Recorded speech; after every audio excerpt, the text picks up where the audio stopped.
super excited to be here in conversation with these three brilliant authors, and reading all of their books together has really highlighted some extremely interesting themes. So I think the exciting part about this conversation is just what putting these books next to each other brings out about them. And I want to just jump right into it. Anisha, maybe you can start us off with a reading from your book. Yeah, sure. So I'm really excited to be here. This is my debut novel, and I'm just really excited to present it to you. So I'll just get to the excerpt right away. It's basically the story is about a young woman who gets involved in a murder. She has an affair with a property developer, and she gets involved in a murder with him, and she goes through a lot of anxiety. So this is a section which just deals with that. At night, I dream dreams more real than these days of my waking life. They pass through my body like a specter. Just before sleep, they come crashing in breathless succession. GIFs and memes rolling around in my head. The incessant scroll from my Insta and Facebook feeds feeding into, nonsensically referencing one another. Selfies, close up images of plants and cats and landscapes. Half notes played, shifting one to the next every nanosecond. All crashing into the bottomless reserve of YouTube videos, mixing with lines from a stray WhatsApp forward and messages from friends of friends, a long lost auntie.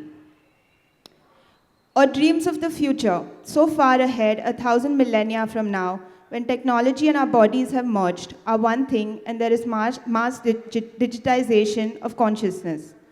A unified social brain tapping into the internet of the future, which is one giant nervous system. Sensors float gently up and down bloodstreams, chips connecting our individual brains to pools of mass consciousness. A resource hub governed by no person, no body, not even a singular machine or a machine cluster.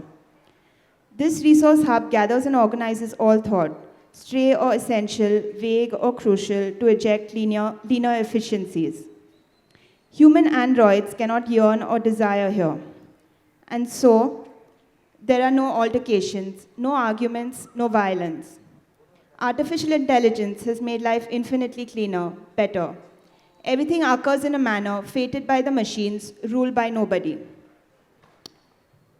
But I am dragged out of these peaceable dream worlds of the future by a fish hook that pierces through the lips, ripping flesh to yank me from behind my navel, dragging me across dimensions.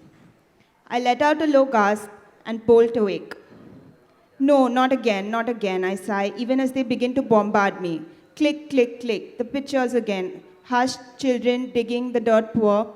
Money, watches on swarthy arms, glittering chiffon monotone shawls, blue sky eyeshadows, dark bronze hair tint, art shows, art talk, retrospectives, traveling exhibits, farmhouses that glow like space stations on Mars. Like giants inside their mansions at night, when they stepped into the sunlight, they were mouse men, all. Back to Nepali, still slumped on the toilet seat, blood dripping on the freshly waxed floor. Stop it, stop, I catch myself screaming out loud. Silence, the dead of night. A pause, and then the weight of my reality drops on me like a construction slab from a crane, and I turn with a crash to the window, letting out a cry of regret, hoping my father does not knock at the door to ask if I'm all right again. I look at the clock overhead, 3:27 a.m. It's in moments like these, charged by a fear so ancient, so innate, so real, but one I cannot articulate to myself, one that I cannot even understand, that I realize how alone I have made myself in this world. Cutting ties with everyone, even my own father, my mother. Standing in the middle of the bridge, burning at both ends. Lying in bed, I hear the drill boring through the night. Instinctively, I get up, go to the window, look down at the JCB plowing into the ground, and wonder why he is working at this unearthly hour when all men ought to be in repose. Why he is so furiously building these cities of the future. Yeah, thanks. There's something very unique about the prose of this book, and it just captures a particular cultural moment in history so well in the way that you've written it. And this is also your first book, so could you tell us about the journey of this book and its birth. Sure. So yeah, it's taken me a very, very long time, almost 8 years to finish this. And for many years in the middle, I gave up. I was just like, this is not for me. This is too hard. But I think there was something bigger that was just driving me and compelling me to write it and to finish it. And it's been the kind of running narrative through my life for many, many years.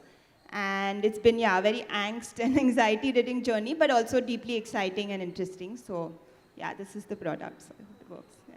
And so yeah, I loved reading it because of this unique style that you have, and you're also completely unafraid to take your character to really dark places. Could you talk about the process of writing this character, and what were some of the things you were trying to explore? Yeah, sure. So the main character, it's a first-person narrative. The main character is just titled A. I have not named her. And basically, I started writing this book because I think I was really kind of compelled to write about certain things, certain themes that were like obsessing me. So one is like about modernity, which shows up a lot in this passage that I read as well. How technology is affecting our psyches and just this state of constant anxiety. And the other big theme was sort of women and gender violence. And so I have this long scene in the book where this girl is going through heartbreak and loss, and she's musing on the Nirbhaya case that has happened, and she's kind of thinking about her own pain in the context of this much larger pain that Jyoti Singh faced with this rape and murder. So it's just questioning of pain, and can we really compare pain? Can we compare grief? So these were the kind of feelings and themes that I wanted to explore. And it's only much later that I realized that I can weave all these disparate themes through the narrative of a thriller. And that's where the dark bits come out naturally. And I really enjoy writing, the tension that comes with writing a thriller. I think it's very kind of intellectually stimulating. So I enjoy that a lot. And so yeah, I hope it's worked out. I think Amrita's newest novel, which actually comes out, I think, today. Yeah, it's a very exciting moment, and there are some overlapping themes that I saw when I had the opportunity to read your book. So maybe you could read us an excerpt, and then we'll talk about it as well. Thank you so much, and huge congrats to you, Anisha. I know that our paths have crossed in the past, and I'm really excited to read your book. So I'm actually going to read just from the beginning. It's not a thriller. I wish I knew how to write a thriller. But this book is called The Other Sister. I'm returning to fiction after many years. And it's my third novel. That's all I'm going to say. It took me many, many years to write this as well. I'm going to read from the beginning. The chapter is called It's Not You, It's Me. Life is short. Before you know it, time's up. Maya posts on her page, unable to resist the urge to perform the way social media loves and insists on. 22 likes, and 4 days later, she disappears, ghosting her friends and a new potential significant other. None of them knows that she's already on a timeout, not till she announced it, but that just goes to show how much attention they were paying in real life. Maya's previous cryptic status update, my best friend has left the building, by now has 55 likes, most from people assuming this was some cool reference they weren't aware of, hence a like to keep up, but not enough interest to really probe further. She did get some individualized attention, the update having prompted 10 inquiries, 7 of which were on the site itself. A couple of people WhatsApp Maya, and only one person thinks the post refers to her and is faintly annoyed at the implication. But Akira is that kind of girl. As people used to say when status updates were the norm, it's complicated. The thing is, Maya is going offline in no small part to avoid her self-professed BFFs and the BS that passes for everyday social life in this great capital. None of them gets it, she thinks. None of them ever will, she has known, ever since the trauma that hit in high school. She herself, though, lost in a world of her own making, doesn't even realize that she's been looking for an exit, an escape, until she finally does. One person does the old-fashioned thing and calls her on the phone, possibly because he's related to her, and probably because he knows that family ties need to be reinforced periodically, away from the virtual world we all prefer.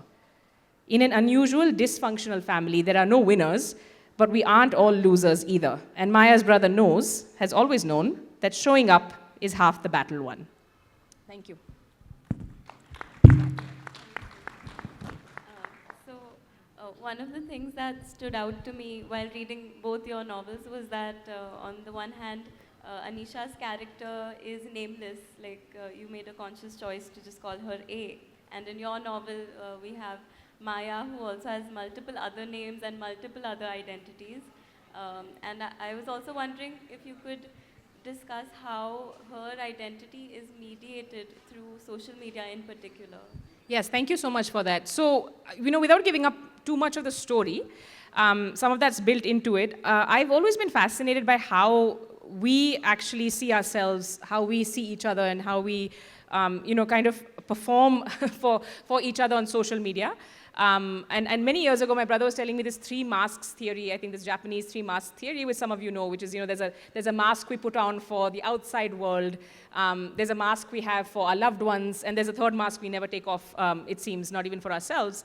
And I was really curious to see how does that fit or intersect with what's going on with social media. And with social, we know that, we're either performing, we're already thinking about what people will say. I've had conversations with younger people, and it's not just younger people, but someone's like someone else, and that person, that guy was liking someone else's Instagram post, but not DMing this person, and they're like, obviously now I have to cancel that guy. And a lot of what we do actually, and not just younger people, even my vintage, you're almost using it to curate how you feel about things. Something will happen in the world, and you're going on social to see what someone else is thinking before you even put out your own thoughts. And the other thing is the different platforms. I think, when I used to work at Twitter, we were very aware that people would say that, on Twitter, you want to sound smart. You want to be sure that you have a take. On Instagram, you probably want a slightly glossier aesthetic. So all of these things actually playing on our minds constantly. And for me, the arc in the story is quite interesting to see how her friends interface with her. A lot of the interaction is through social. No one's really that one call to see, are you okay, versus what she's posting and how they're reacting to it. So the other interesting thing about your work is that you have written non-fiction about mental health, and you even run an online platform where there are conversations around mental health and illness. So I wondered what you were trying to think through in the form of a novel when you, brought up the theme of therapy in this medium. So, I think that, when I start writing fiction, it's very different from the non-fiction in that I'm not trying to, give you a life lesson or have a message. I'm usually trying to explore something. So if, this is the third novel, all of them, and I was just finishing this, the latest Murakami, very weird book. I think weirder than my book by many, many, many exponentially weirder. I love him though. So in the end, he writes, he quotes, Jorge Luis Borges to say that most writers will keep revisiting the same issues. And I realized, looking back, actually, while prepping for this session, when I saw your question, I think my first novel was kind of exploring, relationships from the angle of like love and betrayal or infidelity. The second one was very much looking at relationships and fragmented identities as you're coming of age. And there's again a betrayal there, and there's sort of an absence as presence. This novel, I didn't realize until I was done. It is, of course, looking at relationships, and that's, of course, a dynamic that fascinates me, our relationships with each other and with ourselves, the narratives we tell ourselves as much as we tell each other. But there's a thread going through it of sort of grief and loss. And I, of course, I've sort of dedicated this to my dad, who I lost in 2017. And I had to rework the book a lot during the pandemic. And it came to me later that it wasn't a conscious thing that I was exploring grief and loss, but it's a very central theme to the book. So in terms of the mental health angle, one thing the nonfiction and that work has taught me is that we all have mental health, and it actually seeps into everything. There's no silo that you're going to work on, mental health for this or that, but we all have it, and we need to be aware of that. Thank you. So it's interesting that both your novels are about these female characters who are trying to figure themselves out and construct their identity in various ways. And then we come to Sujata's book, which is actually non-fiction, and it's an anthology of biographies. So I'm excited to now hear something from your book, Sujata. Thank you for the question, Anushka. I hope you all can hear me. So before I read what I have, the preface of the book, which I have here, I want to show the book as well. This was published in February this year. And it has been doing the rounds, but this is the first time I am talking about this book particularly, because I started writing, like Amisha here, I think my first novel which came out was in 2009, and it was a novel, In Pursuit of Infidelity. So I am a novelist, but I write across genre, and this is my second nonfiction. And why I wrote it, and also a bit about my writing journey. I think if I read the preface, you'll get that. So here it is. I imagine, therefore I create. Dear readers, I am an accidental writer. I started writing only in my early 30s. Before that, I had led the life of a professional gypsy, playing different roles in contrasting fields, from working for an international airline to spearheading exciting projects in the social development sector, and even a short stint as a startup entrepreneur in Singapore. I gathered a rich and diverse experience in different professions. Yet, it was only when I started writing that I knew I had finally found my calling. The success of my first novel catapulted me into the world of writing and also helped me discover a different side of my personality. However, I realized I had to prove to myself and those around me that the book wasn't just a fluke. I felt like I truly had it in me, and so I wrote another novel, and that's how my writing journey began. Today, after having written 12 books, I feel happy that I listened and acted on my calling after my first attempt. Maybe it was luck, or maybe it was perseverance. There were many hurdles in my path that could have easily swayed me, from my own doubts and apprehensions regarding my writing ability to my broken marriage and a young child whom I had to practically raise on my own, my financial worries and so many other factors that I can't put into words here troubled me for a long time. However, I overcame them and continued writing, and I'm thankful I managed it all. That brings me to this particular book. I've often wondered about artists and the kind of people they must have been before they realized their potential and started walking the artistic path. Did they always know they would choose this path? What was their motivation? After all, it's not easy to be an artist in a country like India, where we as a collective take pride in our art and culture, but as individuals and as parents, we think of it like a side dish to be enjoyed, but not as something that can foster our personal or material growth. The 12 female artists featured in this book represent different fields of art. Each is an exceptional artist and has made a name for herself. It is even more remarkable that they didn't stop there.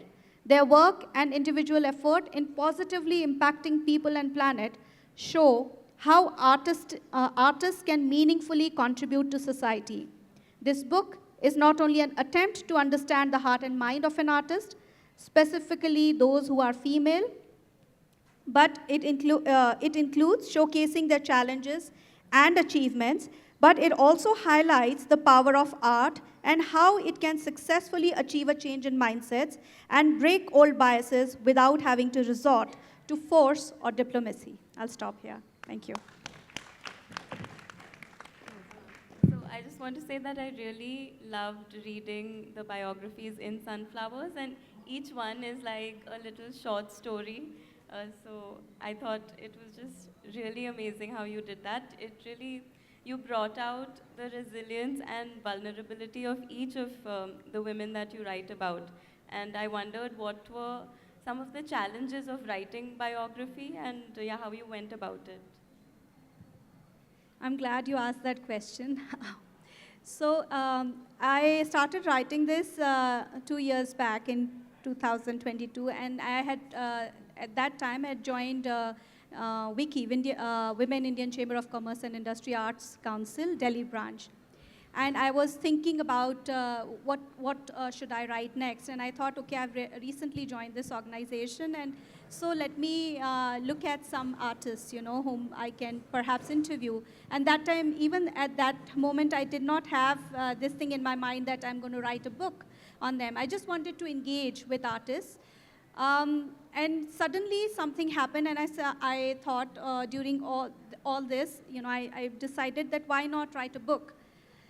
The biggest challenge there were three actually. So the first challenge was deciding whom should I choose, sifting through. I was engaging with so many artists at that moment, and I was like, what should be the criteria? So I had three criteria, main criteria for that. The first one was that the artist should be in the age group of 25 to 50 and not beyond that. The second was that they should represent diverse fields of art. So not only painters, but we have an Odissi dancer, we have a stand-up comic in the book, then there is this theater maker, fashion designer, a writer. In fact, there's a writer from Bombay, Kanika Dhillon, she's also a script writer. So several different profiles. And then the third one was that they not only are doing well for themselves, but are also impacting society in some way.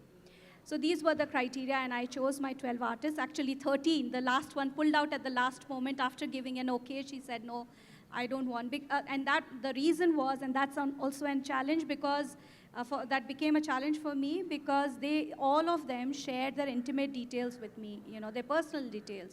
And it was up to me to be, sensitive towards them, as well as justify my writing and, kind of I was also responsible towards my readers. They also, the idea of the book is to give everyone a good glimpse of what goes into making of an artist, what shapes the heart and mind of an artist. So the stories are from childhood, the kind of environment they got, the nurturing environment that they received during the youth, what were their challenges like, and how did they evolve into the people that they are today. So there were a lot of personal details that they shared with me, and that was also a big challenge. And I think one of the reasons that the 13th artist pulled out was this, that she didn't want her personal life out there. But she had okayed the story. And this was just about to go into print when this happened. So that was also a challenge. And then I had, interviewed 120 people for this book. I mean, along with the artists, 12 artists, there were other people from their ecosystem I was interviewing. And for each artist, I interviewed about 7 to 10 people, like their parents, family members, friends, colleagues, etc. So sifting through all that enormous content that I had, and sifting through that and present a coherent story, a smooth, engaging, informative, insightful, and exciting story, that was a task.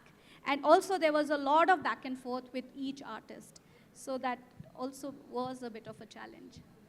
Yeah, thanks. Thank you for sharing that. I can see some of the challenges that fiction writers can really circumvent in addressing these kinds of topics. So I think now we could open it up to audience questions if there is anyone. Okay, we have time for one question. If there's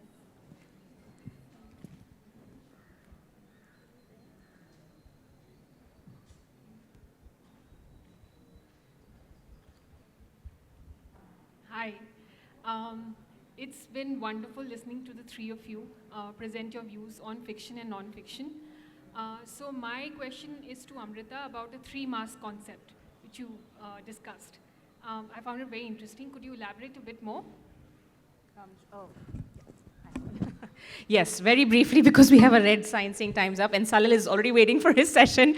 This is something my brother had shared with me a while ago. It's Japanese folklore, so you can actually look it up. What I found interesting is that it's predicated on this understanding that we are all performing. It's not a social media concept or construct, that throughout time, actually, we all have had these ways of showing up to each other. So it's not that they're inauthentic, it's just that there's a mask we put on when we're talking to the outside world, maybe performing on a stage like this, when we're talking to friends and other people. There's a mask we only show to people we love and trust, so a smaller circle of people. And then that third mask apparently is one you rarely take off even to yourself, which means that you're also not always able to, I think, discern everything that's going on.